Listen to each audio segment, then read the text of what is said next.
Hi you guys, welcome to my YouTube channel. I'm going to continue reading Genesis and I'm going to try my best to just finish the rest of it, not all in one video, but I have a morning off, which is like a really big deal for me. And so I have just kind of been determined to just kind of sit and talk through this with you guys if you're watching this.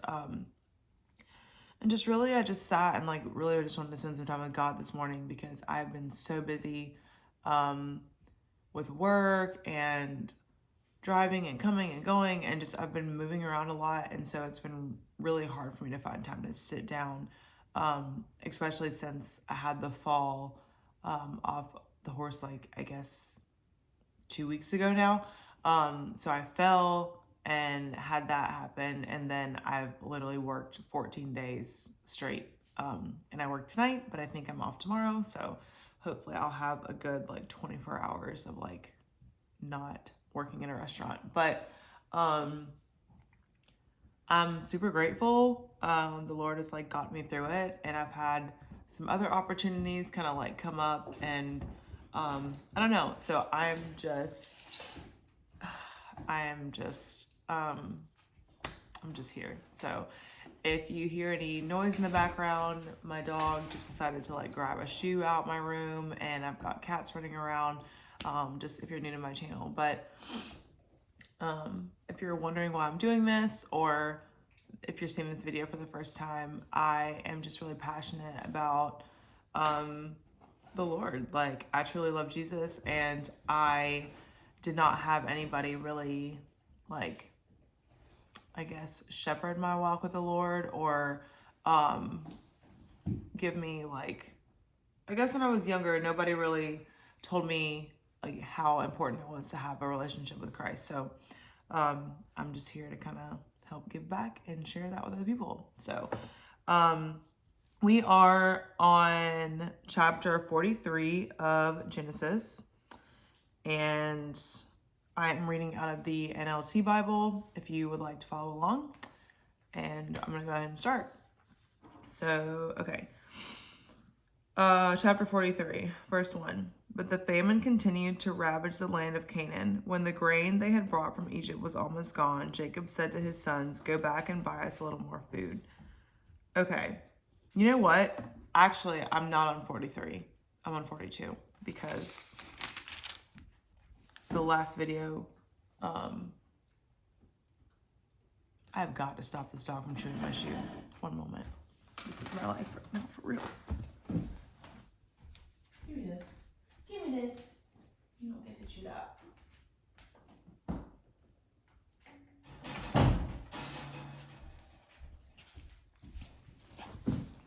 Okay. I feel like if I put him in his kennel, he's gonna whine, and we do not want that. So I don't mind if he stays out, but he cannot chew my shoes while he's doing that. And he doesn't like tear them apart, but he'll go in my room and like take one, and he'll like take my clothes and like drag it out. He's just a funny little puppy. So we are actually on chapter 42. So that's where we're gonna start. This is when Jacob's brothers go to Egypt. So just like a little recap. Joseph's brothers were super, super jealous of him. If you go back, I think it's chapter 37. They were so jealous of him that they wanted to kill him. They were so, I guess, like jealous of the dreams that Joseph had, and they were aware of what they meant like before Joseph was. So we're gonna kind of see that, I guess, result or like domino effect in the next couple of chapters. Okay. 42. When Jacob heard that grain was available, okay, sorry, one more backstory thing. So Joseph was sold into slavery. He was sold to Potiphar's house. He was put into prison. He told these people what their dreams meant, and then he was like, "Hey, you know, when you get out of prison, tell Pharaoh, blah, blah, blah, and just don't forget me." They forgot him until Pharaoh had a dream like 2 years later, and then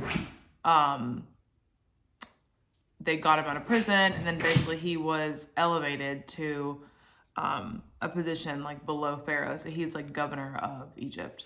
So Now there's a famine, and because of the dreams, Joseph was able to save like food in preparation for the famine that the Lord had already warned him that was coming. Okay, now for real this time, chapter 42. When Jacob heard that grain was available in Egypt, he said to his sons, "Why are you standing around looking at one another? I have heard there is grain in Egypt. Go down and buy enough grain to keep us alive, otherwise we'll die." So Joseph's 10 older brothers went down to Egypt to buy grain, but Jacob would not let Joseph's younger brother Benjamin go with them, for fear some harm may come to him. So Jacob's sons arrived in Egypt along with others to buy food, for the famine was in Canaan as well. Since Joseph was governor of all of Egypt and in charge of selling grain to all the people, it was to him that the brothers came. When they arrived, they bowed before him with their faces to the ground. Joseph recognized his brothers instantly, but he pretended to be a stranger and spoke harshly to them. "Where are you from?" he demanded. "From the land of Canaan," they replied. "We have come to buy food." Although Joseph recognized his brothers, they didn't recognize him, and he remembered the dreams he'd had about them many years before. He said to them, "You are spies. You have come to see how vulnerable our land has become." So these brothers have gone to Egypt to buy food. Essentially, they are starving. And Joseph now realizes that the dreams that he had a few years ago are making sense. And so his brothers do not recognize him, but he recognizes his brothers. And mind you, they are not, I think Benjamin is the brother so Benjamin is the brother that ended up staying back with his dad, but the brothers that came there are like his half brothers. I would say they're like his step brothers, if you will. So there's a different relationship between Benjamin and like the rest of them. Okay, so verse 10.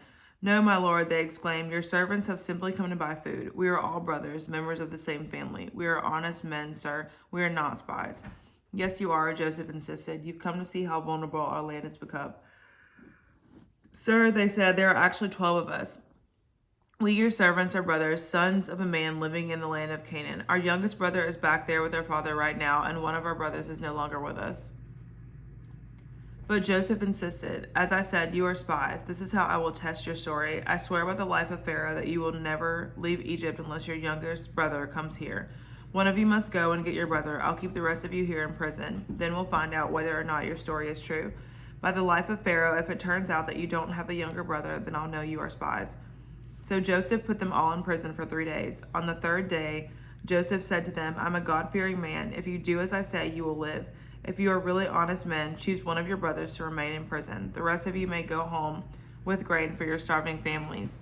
But you must bring your youngest brother back to me. This will prove that you are telling the truth and you will not die." To this they agreed.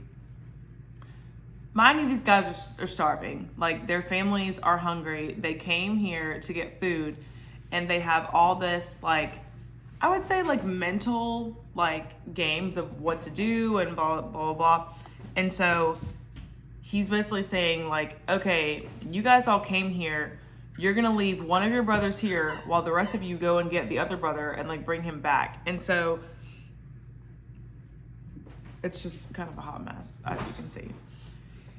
Okay, verse 21. Speaking among themselves, they said, "Clearly we are being punished because of what we did to Joseph long ago. We saw his anguish when he pleaded for his life." "We saw his anguish when he pleaded for his life, but we wouldn't listen. That's why we're in this trouble. Didn't I tell you not to sin against the boy?" Reuben asked. "But you wouldn't listen, and now we have to answer for his blood." Of course, they didn't know that Joseph understood them, for he had been speaking to them through an interpreter. Now he turned away from them and began to weep. When he regained his composure, he spoke to them again. Then he chose Simeon from among them and had him tied up right before their eyes. So the entire time that Joseph was speaking to these guys before, he was using an interpreter. So now they're basically saying, like, hey, like, we told you before that we shouldn't have, like, done this to our brother, and, like, God is, like, repaying us back. But they're speaking this in a language that is not of the land that Joseph is in. But again, they don't know that that is Joseph, so they are unaware that Joseph can understand what they're saying. Okay, verse 25. Joseph then ordered his servants to fill the men's sacks with grain, but he also gave secret instructions to return each brother's payment at the top of his sack. He also gave them supplies for their journey home, so the brothers loaded their donkeys with grain and headed for home. But when they stopped for the night and one of them opened his sack to get the grain for his donkey, he found his money at the top of the sack. Y'all, I'm so tired, but I'm fine. Okay. Look, he exclaimed to his brothers, my money has been returned. It is here in my sack. Then their hearts sank. Trembling, they said to each other, what has God done to us? When the brothers came to their father Jacob in the land of Canaan, they told him everything that happened to them. The man who is governor of the land spoke very harshly to us. They told him, he accused us of being spies, scouting the land, but we said we are honest men, not spies. We are 12 brothers, sons of one father. One brother is no longer with us, and the youngest is at home with our father in the land of Canaan. When the man who is governor of the land told us, this is how I will find out if you are honest men. Leave one of your brothers here with me and take grain for your starving families and go on home. You must bring your youngest brother back to me, then I will know that you are honest men and not spies. Then I will give you back your brother, and you may freely trade in the land. As they emptied out their sacks, there in each man's sack was the bag of money he had paid for the grain. The brothers and their fathers were terrified when they saw the bags of money. Jacob exclaimed, you are robbing me of my children. Joseph is gone, Simeon is gone, and now you want to take Benjamin too. Everything is going against me. Then Reuben said to his father, you may kill my 2 sons if I don't bring Benjamin back to you. I'll be responsible for him, and I promise to bring him back. But Jacob replied, my son will not go down with you. His brother Joseph is dead, and he is all I have left. If anything should happen to him on your journey, you would send this grieving white-haired man to his grave. Okay, so Jacob is basically like, you're not taking my other son. Joseph is already gone. Simeon is gone. He probably thinks he's dead, but he's the one that's in jail. And he's like, and now you want another one. Mind you, they're still starving, and there's a famine all around. So the food that they got, they're wondering why their money is back with them. So they got the food at no cost. Let's see, is there anything else? So it's interesting too, because Reuben was the one, let me see. I'm pretty sure Reuben is like, I feel like Reuben is like the voice of reason, because he was the one that was like, yeah, we probably shouldn't kill him, you know, back in chapter 37. Let me see, I'm pretty sure.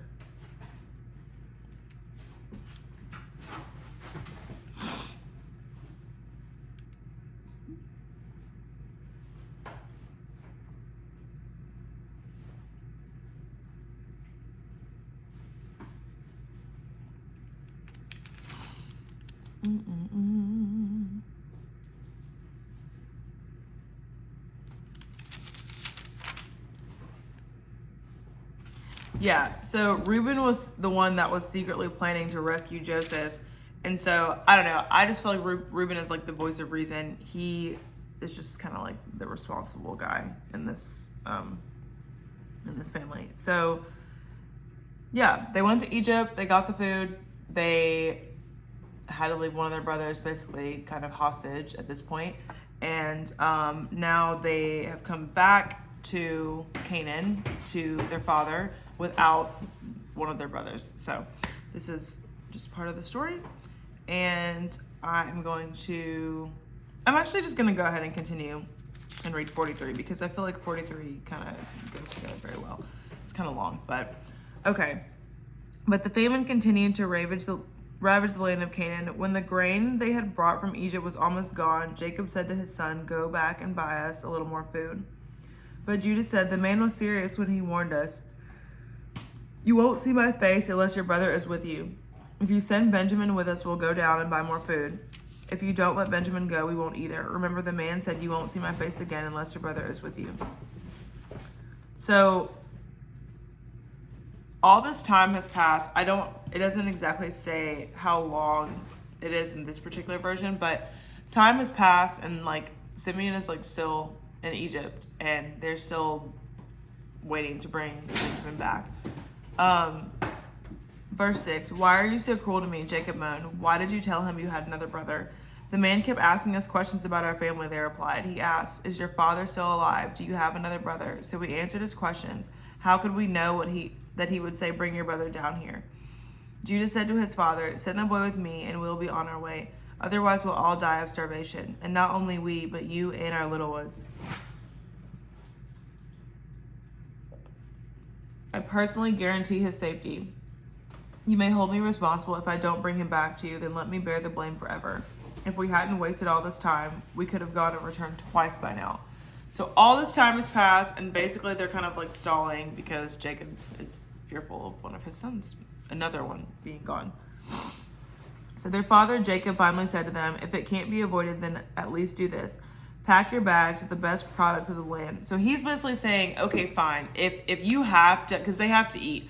So if you have to take somebody, like, they're basically giving Joseph an offering, if you will, like, pack your bags with the best stuff, double the money, just take this to him so that they don't hurt his sons. Pack your bags with the best products of this land, take them down to the man as gifts: balm, honey, gum, aromatic resin, pistachio nuts, and almonds. Also take double the money that was put back in your sacks. It was probably someone's mistake. Then take your brother and go back to the man. May God Almighty give you mercy as you go before the man, that he will release Simeon and let Benjamin return. But if I must lose my children, so be it. So the men packed Jacob's gifts and doubled the money and headed off with Benjamin. They finally arrived in Egypt and presented themselves to Joseph. When Joseph saw Benjamin with them, he said to the manager of his household, these men will eat with me at noon. Take them inside the palace, then go slaughter an animal and prepare a big feast. So the man did as Joseph told him, and took them into Joseph's palace. The brothers were terrified when they saw that they were being taken into Joseph's house. It's because of the money someone put in our sacks last time we were here, they said. He plans to pretend that we stole it, and he will seize us, make us slaves, and take our donkeys. So I think it's interesting that, like, all this time, like, these guys are, like, low-key afraid. They don't know what's going to happen. They're kind of getting it from their father. They're in Egypt. Their brother is MIA. Like, their other brother is now, like, with them. There's just kind of a lot going on. They're confused by, like, why they were able to get their money back. And I think, too, it's a very human thing to say that they're probably confused why everyone's being so nice. Like, people are being nice to them. Like, they're not beating them up. Like, there's no physical harm. But it's almost like mental, like, games that they're having to go through, which is kind of interesting because Jacob was a trickster and this is his family. So, okay. Verse 19. The brothers approached the manager of Joseph's household and spoke to him at the entrance to the palace. Sir, they said, we came to Egypt once before to buy food. But as we were returning home, we stopped for the night and opened our sacks. Then we discovered that each man's money, the exact amount paid, was at the top of his sack. Here it is. We have brought it back with us. We also have additional money to buy more food. We have no idea who put our money in our sacks. Relax, don't be afraid, the household manager told them.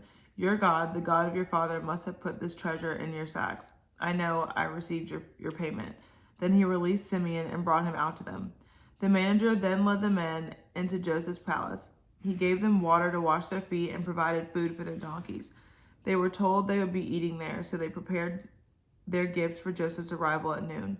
When Joseph came home, they gave him the gifts they had brought him, then bowed low to the ground before him. After greeting them, he asked, how's your father, the old man you spoke about? Is he alive? Yes, they replied. Our father, your servant, is alive and well, and they bowed low again. Then Joseph looked at his brother Benjamin, the son of his own mother. Is this your youngest brother, the one you told me about? Joseph asked. May God be gracious to you, my son. Then Joseph hurried from the room because he was overwhelmed with emotion for his brother. He went into his private room where he broke down and wept. After washing his face, he came back out, keeping himself under control. Then he ordered, bring out the food. The waiters served Joseph at his own table, and his brothers were served at a separate table. The Egyptians who ate with Joseph sat at their own table because Egyptians despise Hebrews and refused to eat with them. Joseph told each of his brothers where to sit, and to their amazement, he seated them according to age, from oldest to youngest. And Joseph filled their plates with food from his own table, giving Benjamin 5 times as much as he gave the others. So they feasted and drank freely with him. What an ending. So that is the end of chapter 42 and 43. I think it's also interesting too because I guess he gave Benjamin more food than everyone else. But I also kind of feel like maybe Benjamin just didn't have as much food as everybody because he was the one that was left when they went to go get the food and then they had to bring him back. I don't know if that makes sense or not, but just a thought. So they're now eating with him and yeah, like he basically has his brothers like back together, and I'm not going to tell the rest of the story, but I think also it proved that they were honest men. Like, I think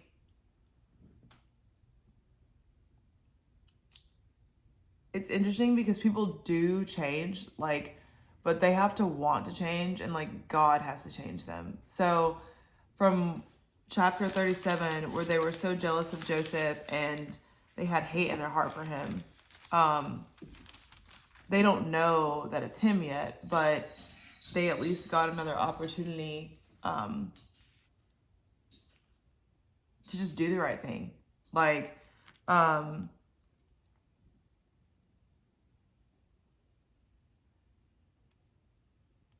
they got an opportunity. I mean, in a desperate situation, but they at least got another opportunity to do the right thing. I'm sure it was super stressful between like their dad, their brothers, their kids. They have no food, and so that is basically the end of 43.